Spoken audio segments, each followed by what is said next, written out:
మీరు కూడా ప్రార్థన చేయడం ప్రారంభిస్తే, మీ పరిస్థితులు ఒకవేళ చాలా వ్యతిరేకంగా ఉన్నా ప్రార్థన మీద ఆధారపడండి. విశ్వాసంతో దేవుని తట్టు తిరగండి. దేవుడు ఒక విశేషమైనటువంటి కార్యాన్ని చేయడానికి ఎల్లప్పుడూ సిద్ధంగా ఉన్నాడు. మన ప్రభు అయిన యేసుక్రీస్తు వారు ప్రార్థన ఆలకించే దేవుడై ఉన్నాడు.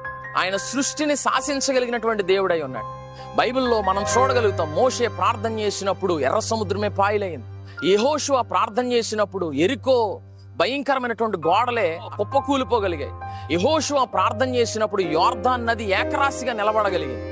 ఎంతో మంది భక్తులు ప్రార్థన చేసినప్పుడు గొప్ప కార్యాలు జరుగుతూ వచ్చాయి. మీరెందుకని మీ కష్ట సమయంలో కృంగిపోవాలి, నిరాశపడాలి?